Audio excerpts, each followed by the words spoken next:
Hi guys මාත් එක්ක දවස් 3ක ජැෆ්නා ටුවර් එකක් යමුද?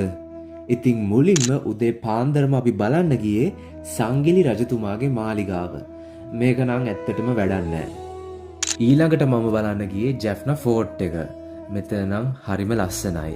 මෙතන ටිකට් ගන්න ඕන. අපි මෙතෙන්ට යද්දි උදේ 6:00 විතර වුණා.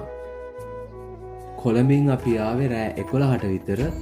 අපේ වාහනවල ආපු නිසා සාමාන්‍යයෙන් පැය 7-8ක් විතර ගියා ජැෆ්නා ගමනට. එහෙම නැත්නම් ඔයාට නයිට් මේල් ට්‍රේන් එක තියෙනවා.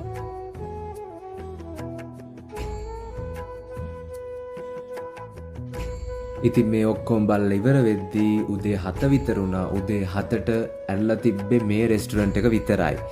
ඉතින් මේක තියෙන්නේ කෙලිම නාග විහාරේ ඉස්සරහමයි. මේක වෙජිටේරියන් රෙස්ටුරන්ට් එකක්. හැබැයි මේක කෑම ඇත්තටම රහයි. අපි බඩ පැලෙන්න මෙතනින් කෑවා.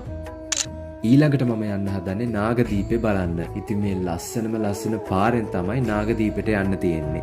දෙපැත්තෙම තියෙන්නේ මුහුද. නාගදීපෙට යන්න නම් අනිවාර්යයෙන්ම බෝට්ටුවකින් යන්න වෙනවා. ඉතින් බෝට්ටුවක් අල්ලගන්න අපි මුලින්ම ගියා කුරිකටුවාන් ජැටියට. නාගදීපෙට සාමාන්‍යයෙන් නිතරම වගේ බෝට්ටු ගියා එදා නම් අපි ගියේ සෙනසුරාදා දවසක.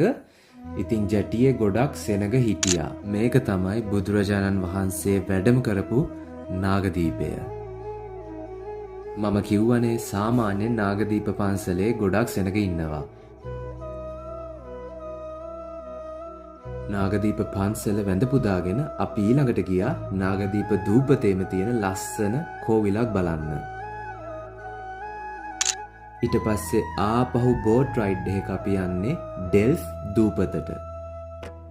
ඩෙල්ෆ් දූපතේ තමයි අපි පළවෙනි දවසේ රෑ ගත කරන්නේ. ඩෙල්ෆ් දූපතට නම් බෝට්ටු තියෙන්නේ හරිම අඩුවෙන්. ඉතින් අපි නම් ප්‍රයිවට් බෝට් එකක් බුක් කරා. මේක තමයි ඩෙල්ෆ් සමුද්‍ර හොටෙල් එක. මේකේ තමයි අපි ඩෙල්ෆ් දූපතේ රෑට නතර වුණේ. ඩෙල්ෆ් කියන්නේ නම් වෙනම රටක්. මට නම් හරියට ටැමිල් මලයාලම් ෆිල්ම් එකක ඉන්නවා වගේමයි දැනුනේ. එච්චරටම වෙනස් එන්වයරන්මන්ට් එකක් මෙතන තියෙන්නේ.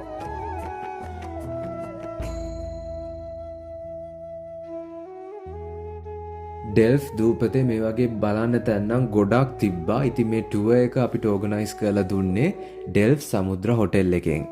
ඔයාලා ඩෙල්ෆ් දූපතේ කැලෑ අශ්වය ගැන අහලා තිබ්බට දැකලා තිබ්බේ නෑ නේද? ඔන්න එහෙනම් කැලෑ අශ්වය බලාගන්න. හැබැයි අපි ගියපු දවසේ නම් දෙන්නයි දැක්කේ. ඉතින් ලන්දේසි කාලේ ඉදි කරපු මේ වගේ ගොඩක් පරණ බිල්ඩින්ග්ස් නටබු